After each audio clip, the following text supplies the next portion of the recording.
माननीय सभापति महोदय, यही प्रतिपक्ष के नेता आप खड़े हो रहे हैं जिन्होंने हरिदेव जोशी पत्रकारिता विश्वविद्यालय को, हमारे सदन की परंपरा रही है, नियम है, उच्च पदस्थ महामहिम राज्यपाल, राष्ट्रपति, उपराष्ट्रपति के बारे में सदन में चर्चा नहीं की जा सकती। प्रोसीडिंग देखो। आपने बार बार राज्यपाल का नाम लिया है, आपने बार बार संवैधानिक प्रमुख का नाम लिया है। मैंने दूसरे से बात नहीं करें प्लीज।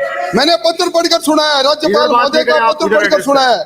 सभापति महोदय, मैंने राज्यपाल महोदय की आपत्ति दर्ज हुई जिन विधेयक पर वो पत्र पढ़कर सुनाया है, वो सरकार के माथे पर कलंक है वो पत्र।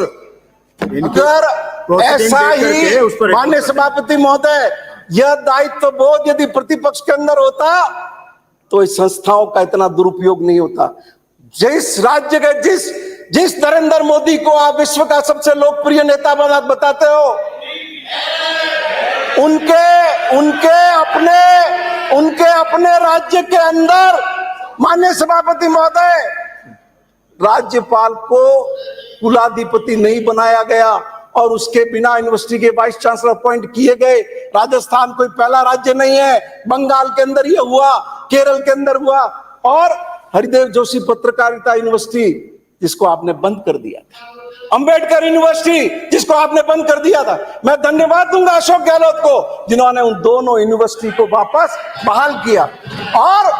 और माननीय सभापति महोदय, सरकार इस बात का प्रयास कर रही थी कि यूनिवर्सिटी वापस शुरू कर रहे हैं, बच्चों के पढ़ाने की पूरी व्यवस्था के लिए शिक्षक लगे, भर्ती प्रक्रिया चल रही थी, चलती भर्ती प्रक्रिया को रोकने का काम किया।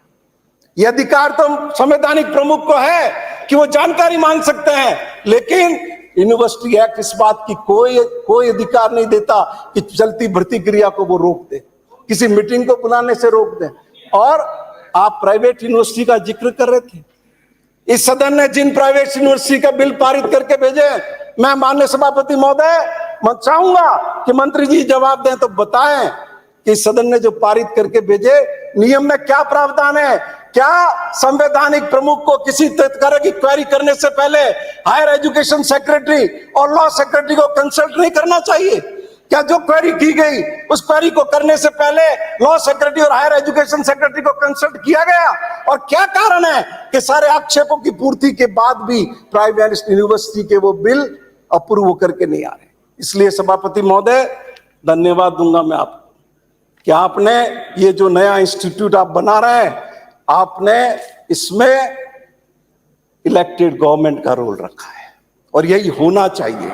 जिस तरह से राजस्थान की यूनिवर्सिटी बर्बाद हुई, हर प्रदेश की, कोई आते हैं बाहर से, कहां से उठा के लेके आ जाते हैं। और प्रतिपक्ष के नेता, आपको याद होगा इसी सदन में मैंने कहा था, जब उदयपुर यूनिवर्सिटी के वाइस चांसलर ने कटारिया साहब पर गंभीर आरोप लगाए थे और उन्हें भूमाफिया बताया था, इसी सदन में मैंने कहा था कि गुलाब चंद कटारिया के दामन पर कोई सवाल नहीं उठा सकता। ये कैसा वाइस चांसलर लेके आया है, उसके खिलाफ कार्रवाई होनी चाहिए।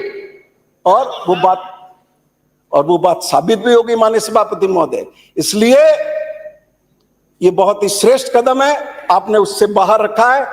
उच्च शिक्षा मंत्री जी, मैं आपको धन्यवाद दूंगा और मैंने पहले भी कहा है कि आप राजस्थान की तमाम यूनिवर्सिटी के लिए कॉमन एक्ट लेकर के आइए, जिससे सारी यूनिवर्सिटी के अंदर सारे काम समयबद्ध तरीके से हो सके। और जो राजस्थान के नौजवानों के साथ खिलवाड़ हो रहा है कई जगह पर, 2 साल का कोर्स है 3 साल में पूरा हो रहा, 3 साल का है 4 साल में हो रहा। और धन्यवाद देना चाहिए, राजस्थान में उच्च शिक्षा का जो वातावरण अशोक गहलोत की सरकार ने बनाया है, पूरे देश में एक एग्जाम्पल है।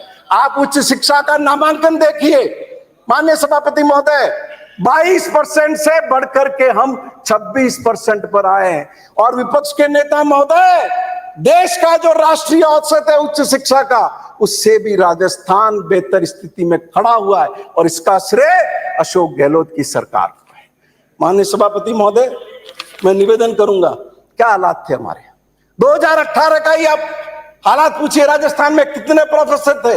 यूनिवर्सिटी के अंदर वाइस चांसलर बनाने के लिए हमारे पास प्रोफेसर नहीं होते थे, क्योंकि पदोन्नतियां नहीं की, हमने भर्ती नहीं की, हमारी सारी यूनिवर्सिटियां खाली पड़ी हुई थी। मैं धन्यवाद दूंगा उच्च शिक्षा मंत्री जी आपको कि आपने पदोन्नति की और राजस्थान में इस समय 1300 प्रोफेसर हुए। 1300 प्रोफेसर उस पर उस पदोन्नति की प्रक्रिया की वजह से, और जो आने वाले वक्त में हमारे कॉलेज, हमारी यूनिवर्सिटी सबको लाभान्वित करेंगे। माननीय सभापति महोदय,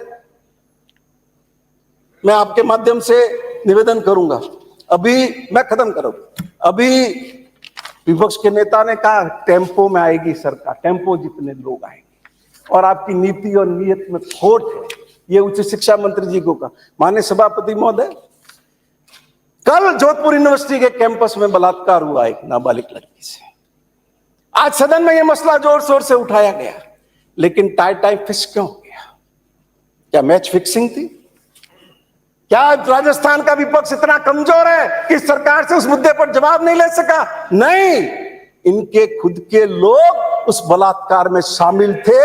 उस नाबालिग लड़की से बलात्कार करने में वो एबीवी महोदय कार्यकर्ता थे, महोदय, इसलिए ये डिलीट कराइए, आप चाहते थे, डिलीट कराइए। ये किस पे आप आरोप लगा रहे हैं? अपराधी किसका होता है? अपराधी की कोई जाति नहीं, अपराधी को पार्टी नहीं, ऐसा नहीं कर सकते। सभापति महोदय, ये विधानसभा से चल रहा है, जाना वैसे नहीं लगा सकते। Please hold on, please hold on, delete कराइए सभापति, प्लीज होल्ड ऑन।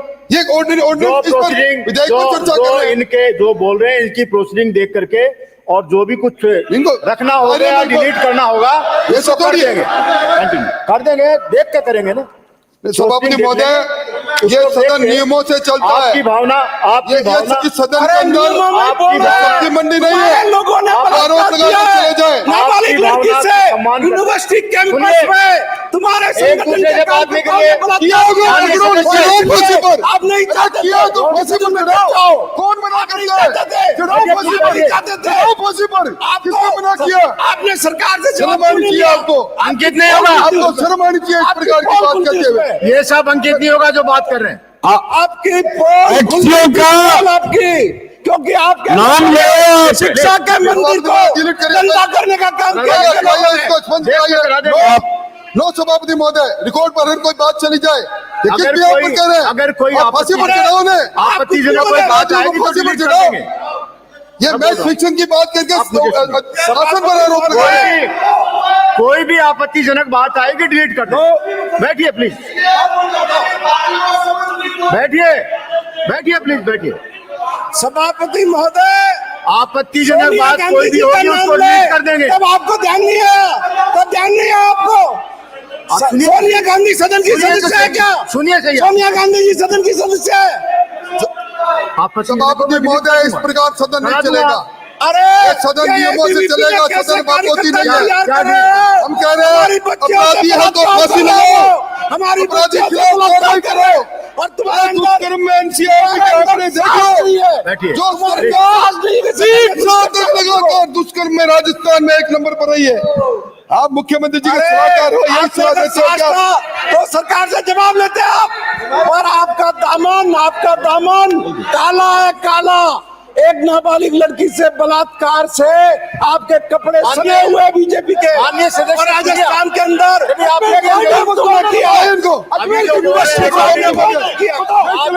रिकॉर्ड नहीं होगा, प्लीज सुनिए सही।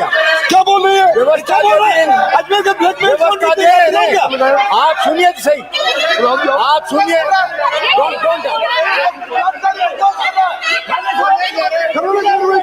सुनिए, कौन मना करता है? जो आपत्तिजनक बात कही है, जो आपत्तिजनक बात कही है, ये सुनिए तो सही। जो आपत्तिजनक बात कही है, जो आपत्तिजनक बात कही है उसको डिलीट कर दिया हमने, बोल दिया ना। अरे तुम्हारे अंदर हिम्मत है तो सरकार का जवाब लो, तुम बात कही है, जवाब लो सरकार का, बोल दिया, डिलीट कर दिया। राठौर साहब उनको भेजो डिलीट कर दिया। वो बात डिलीट कर चुके भाई, डिलीट कर चुके ने। सुनिए सही, आप सुनिए आप। अरे तुम्हारे लोगों ने एक नाबालिग लड़की से बलात्कार किया, बलात्कार। शर्म आनी चाहिए तुम्हारे को, डिलीट कर दिया भाई। शर्म आनी चाहिए। आप आसान को डिक्टेट नहीं कर सकते, तुम बोलो आसान को डिक्टेट नहीं कर सकते आप आसान को डिक्टेट नहीं कर सकते। इंडियन एक्सप्रेस मध्य प्रदेश का आज की खबर। अरे डिलीट नहीं आज का इंडियन एक्सप्रेस पढ़िए, इंडियन एक्सप्रेस मध्य प्रदेश में एमपी का लड़का बलात्कार करते हुए पकड़ा गया है।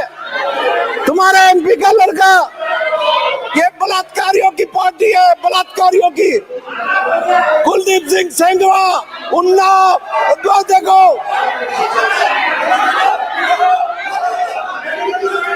उनको बोलो ना, डिलीट कर दिया, डिलीट कर दिया, डिलीट कर दिया, डिलीट कर दिया, डिलीट कर दिया, डिलीट कर दिया, डिलीट कर दिया।